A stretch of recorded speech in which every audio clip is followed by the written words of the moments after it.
Assalamualaikum warahmatullahi wabarakatuh. Kembali lagi di channel aku.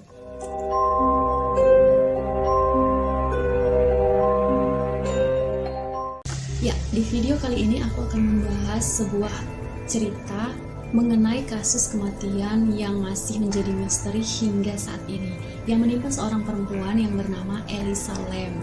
Oke, tanpa berbasa-basi lagi, kita lanjut ke videonya. Elisa Lam. Elisa Lam ini adalah seorang perempuan yang berusia 21 tahun, di mana dia adalah keturunan dari David dan Gina Lam, di mana orang tuanya ini merupakan imigran berasal dari Hong Kong. Mereka tinggal di Kanada, artinya mereka berpindah dari Hong Kong ke Kanada. Di Kanada ini mereka memiliki sebuah bisnis, yaitu sebuah bisnis restoran yang ada di kota Vancouver. Elisa Lam mempunyai nama asli yaitu Lam Hoi Yi. Jadi karena Elisa Lam merupakan keturunan dari Hong Kong, jadi namanya itu seperti orang-orang Cina kebanyakan. Elisa Lam ini merupakan seorang mahasiswa yang ada di Kanada, yaitu Universitas British Columbia. Selain itu, Elisa Lam ini juga seorang penulis. Dia sering menulis di Blogspot atau Tumblr.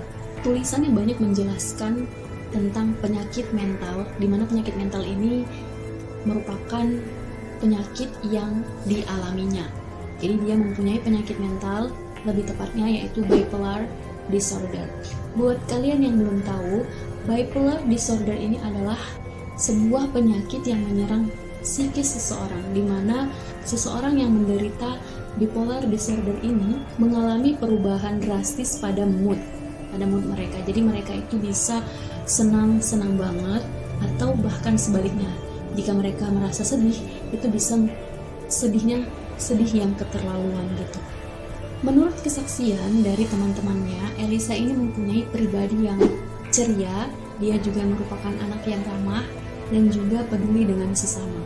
Dikarenakan Elisa ini mempunyai riwayat penyakit bipolar, dia pernah menuliskan bahwasannya penyakit ini mempengaruhinya dalam menjalankan studinya.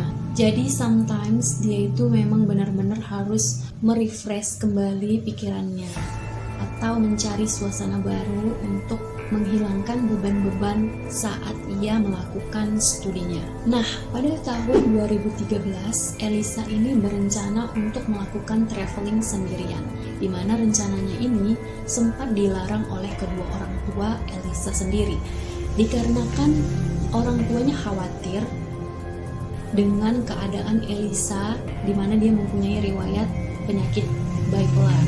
Namun Elisa ini berhasil untuk berkompromi kepada kedua orang tuanya, di mana orang tuanya ini akhirnya mengizinkan si Elisa ini untuk pergi traveling dengan syarat Elisa harus menelpon atau menghubungi keluarganya setiap hari untuk memastikan keadaan Elisa ini benar-benar baik-baik saja. Singkat cerita, pada akhir Januari 2013, Elisa pun memulai perjalanan travelingnya, di mana ia pergi traveling sendirian. Pada saat itu ia menaiki kereta Amtrak, di mana kereta Amtrak ini biasa kalau di luar negeri itu dia itu mempunyai rute perjalanan antar kota. Tujuan utama Elisa adalah Santa Cruz. Namun sebelum ke Santa Cruz dia mempunyai destinasi-destinasi lain. Jadi karena satu arah, jadi dia singgah ke beberapa tempat. Nah, tempat yang pertama kali disinggahi oleh Elisa adalah San Diego. Jadi dia sempat singgah di San Diego. Dan pada tanggal 26 Januari, ia sampai di Los Angeles. Setelah itu, 2 hari kemudian, tepatnya pada tanggal 28 Januari, ia melakukan check-in di sebuah hotel yang bernama Cecil Hotel. Perlu kalian ketahui, Cecil Hotel ini berada di sebuah kawasan yang sangat-sangat tidak bagus. Artinya banyak sekali gelandangan-gelandangan yang berkeliaran di kawasan hotel tersebut. Di kawasan itu juga banyak sekali terjadi kasus-kasus kriminal dan juga banyak sekali seperti pemakai narkoba atau pengedar narkoba yang ada di kawasan itu. Jadi semua itu berkumpul di satu kawasan hotel tempat Elisa ini menginap.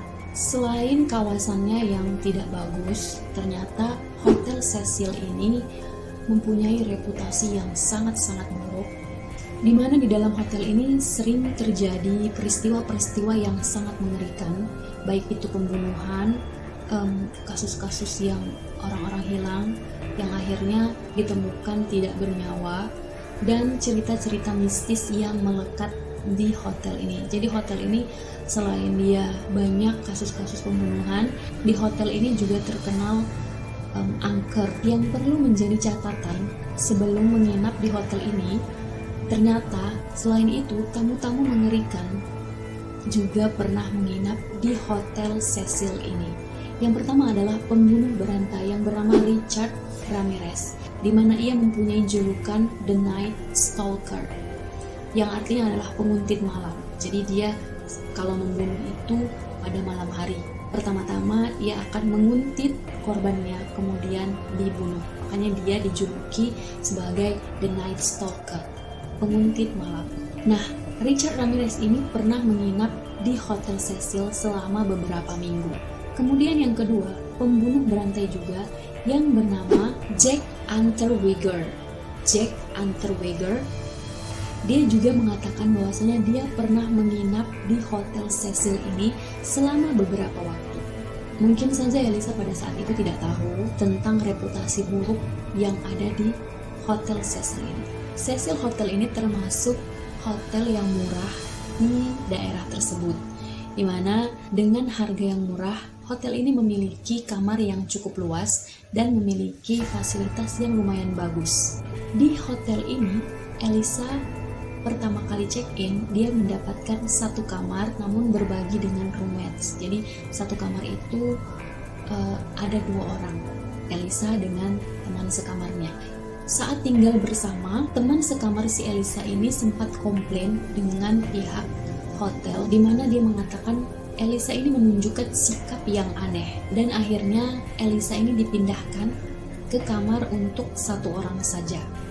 Elisa berniat untuk check out dari Hotel Cecil ini pada tanggal 31 Januari 2013, di mana dia akan melanjutkan perjalanannya ke Santa Cruz sesuai dengan niat awalnya dia.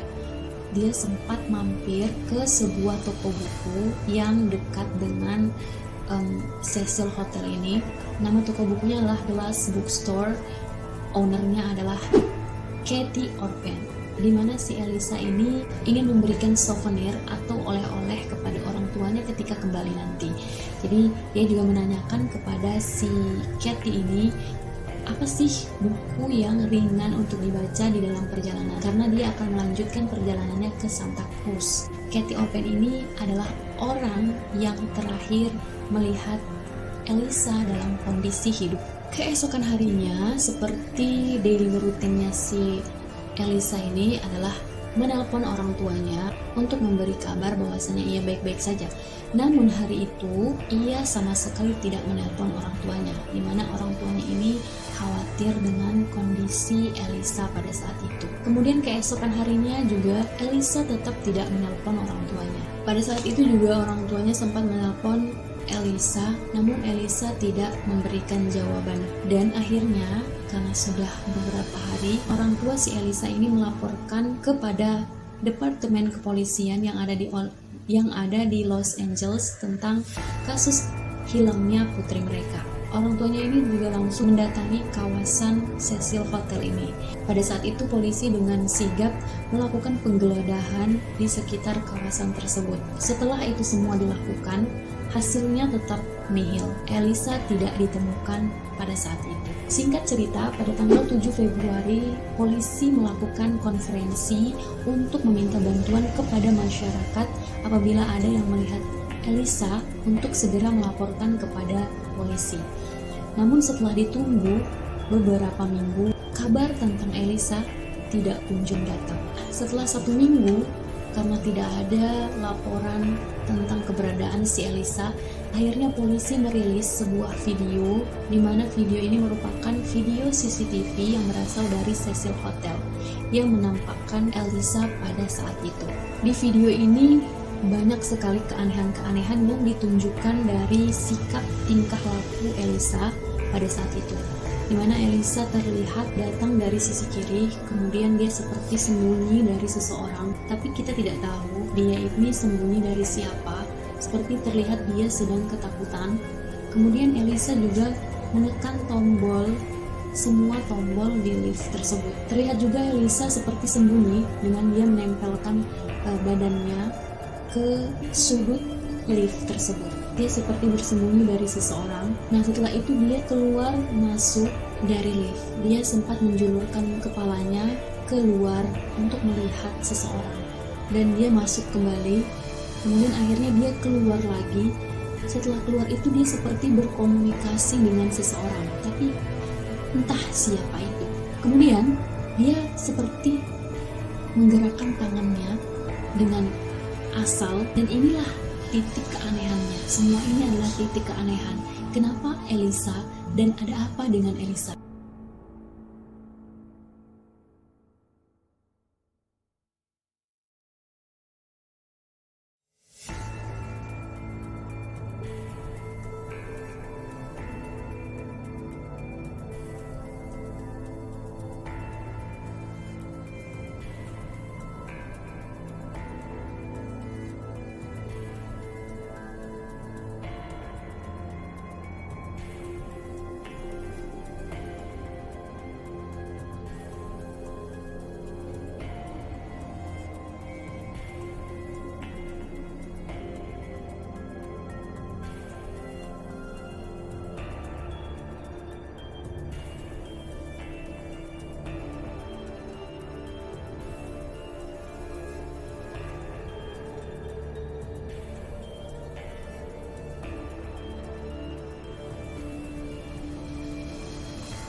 Dia ini bersembunyi dari siapa? Apa maksud dari sikap aneh dia ini? Sontak saja video ini langsung viral di Los Angeles, bahkan video ini juga viral di Cina, tempat asal orang tua si Elisa Lam ini. Banyak orang bertanya, sepertinya ada yang aneh dalam video ini. Video ini seperti sengaja diedit. Kemudian di beberapa bagian wajah si Elisa ini terlihat di blur. Dan akhirnya polisi juga merespon di beberapa bagian video wajah Elisa ini sengaja di blur, dan ada beberapa bagian yang dipotong. Sekitar 54 detik yang dipotong polisi dengan alasan untuk melindungi identitas seseorang yang tidak bersalah. Namun yang janggal adalah kenapa video CCTV ini harus diedit, harus dipotong. Bukankah video CCTV ini merupakan sebuah bukti untuk mengungkap misteri siapa yang sedang bersama Elisa pada saat itu? Atau mungkin bagian yang dipotong itu menampakkan sosok pembunuh Elisa?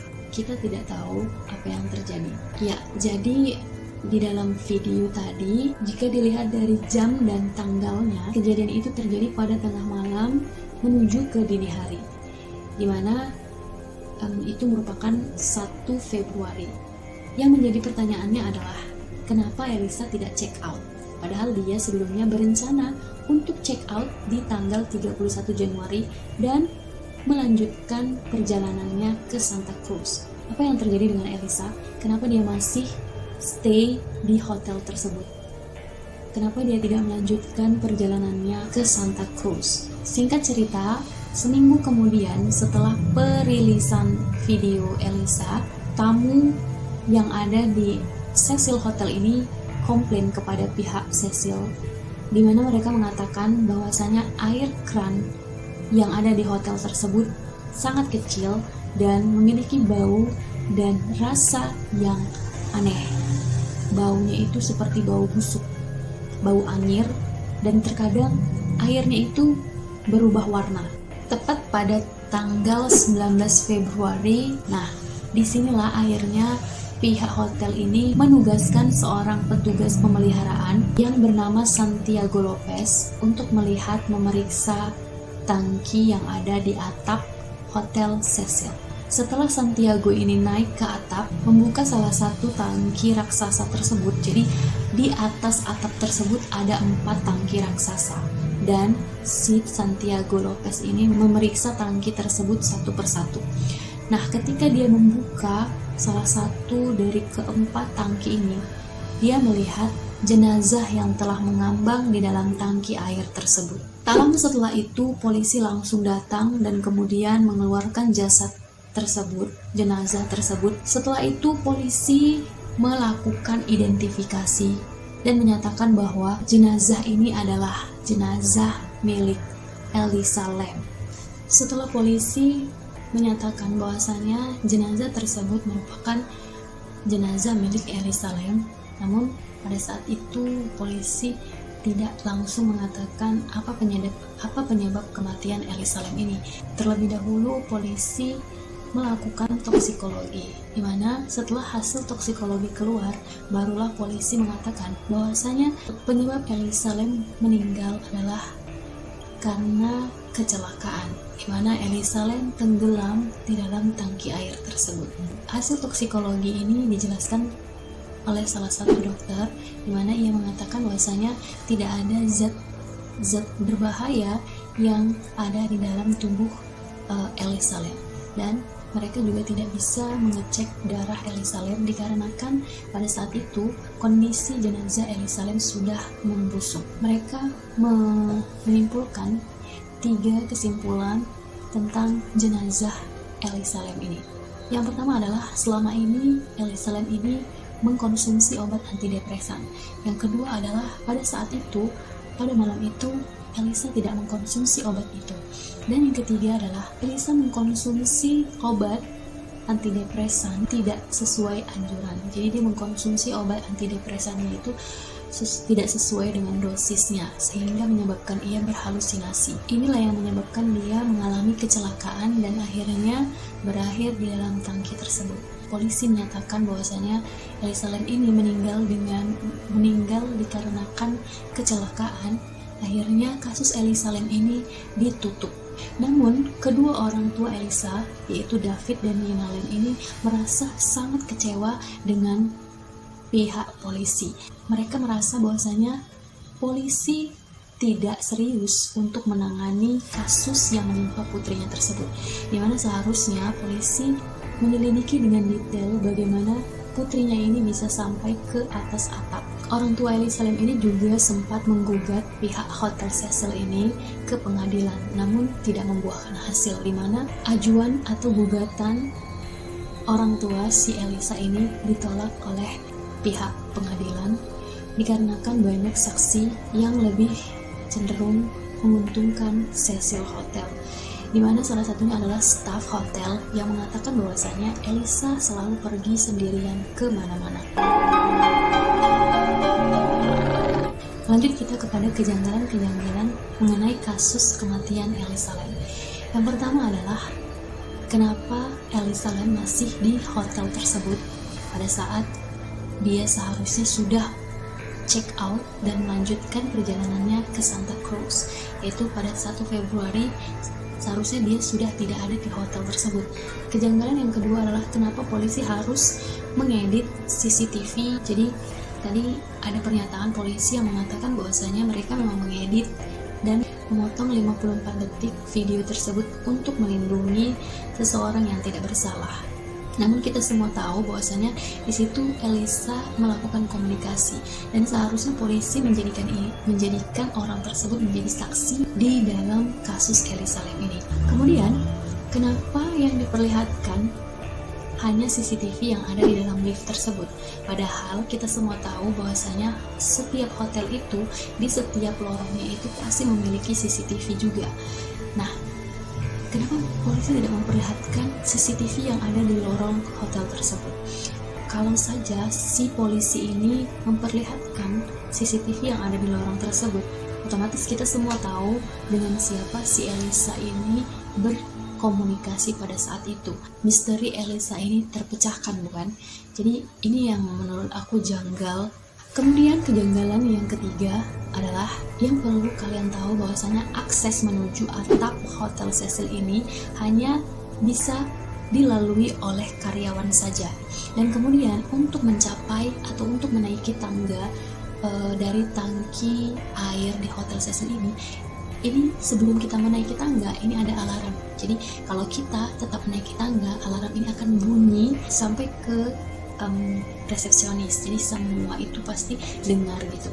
Yang mengerti untuk mematikan alarm ini adalah karyawan. Jadi mereka kan sudah dilatih untuk atau sudah diberitahu bagaimana untuk mematikan alarm tersebut. Oke, itu di kejanggalan-kejanggalannya. Kemudian kita masuk ke teori-teori yang muncul mengenai penyebab kematian si Elisa Lam. Teori yang pertama adalah makhluk halus. Jadi kita tahu sebelumnya bahwasanya Hotel Cecil ini sangat mempunyai aura mistis. Jadi aura mistisnya itu besar banget dan juga dikenal sebagai hotel yang angker. Nah, teori ini mengatakan bahwasanya mungkin saja aura negatif yang ada di hotel tersebut mempengaruhi jiwa Elisa ini, kemudian mendorong dia untuk melakukan bunuh diri. Jadi penjelasan lebih simpelnya ini seperti Elisa ini mengalami kerasukan pada saat itu, kemudian setan atau hantu yang merasukinya ini mendorong si Elisa untuk melakukan bunuh diri. Ini teori yang pertama. Kemudian teori yang kedua adalah bipolar disorder. Dia memiliki riwayat penyakit ini, dan teori ini mengatakan bahwasanya mungkin saja pada saat itu bipolar disorder si Elisa ini sedang kambuh dan dia mengalami halusinasi yang mengerikan dan mengantarkannya kepada kematian. Teori yang ketiga adalah, ini teori yang paling membingungkan sih menurut aku, karena ini ada beberapa orang yang menghubungkan dengan Illuminati.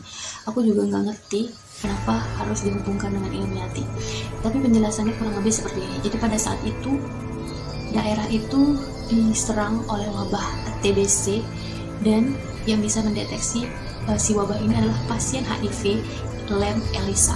Aku juga nggak ngerti ini maksudnya apa. Dan mereka mengatakan bahwasanya Illuminati ini menggunakan kematian si Elisa Lam ini sebagai peringatan kepada mereka bahwasanya akan ada serangan senjata biologis. Mungkinkah? Kalian bisa komen di bawah kalau kalian merasa teori yang ketiga ini masuk akal. Kalau aku sih skeptis ya dengan teori yang ketiga ini, tapi mungkin ada benarnya juga, ya kan? Karena teori ini juga lumayan banyak yang mempercayainya. Kemudian teori yang keempat, teori yang menurut aku mempunyai dukungan-dukungan atas kejanggalan-kejanggalan yang terjadi, yaitu pada malam itu Elisa telah dibunuh.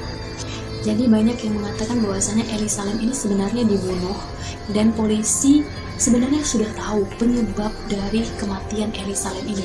Namun polisi sengaja untuk diam, sengaja menutupi pelaku gitu. Jadi mungkin saja mereka disuap, ya kan?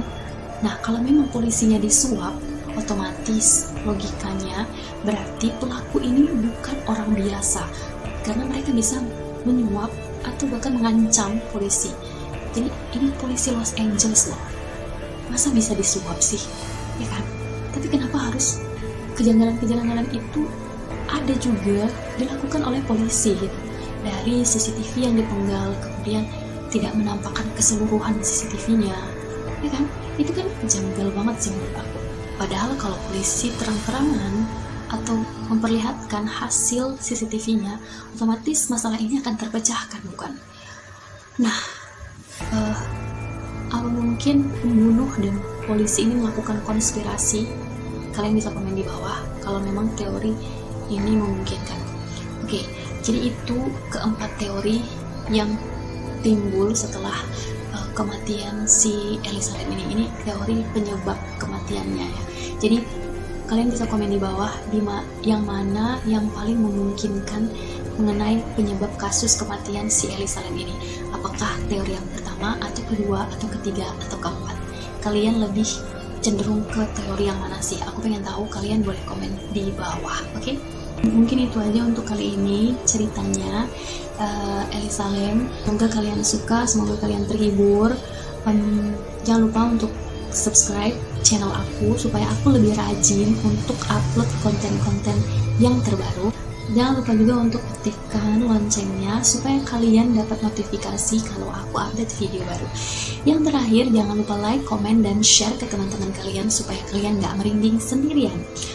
Oke, aku mohon maaf sebelumnya kalau aku ada salah kata, salah ucap, salah informasi, salah ekspresi. Aku mohon maaf yang sebesar-besarnya. Wassalamualaikum warahmatullahi wabarakatuh. Bye-bye.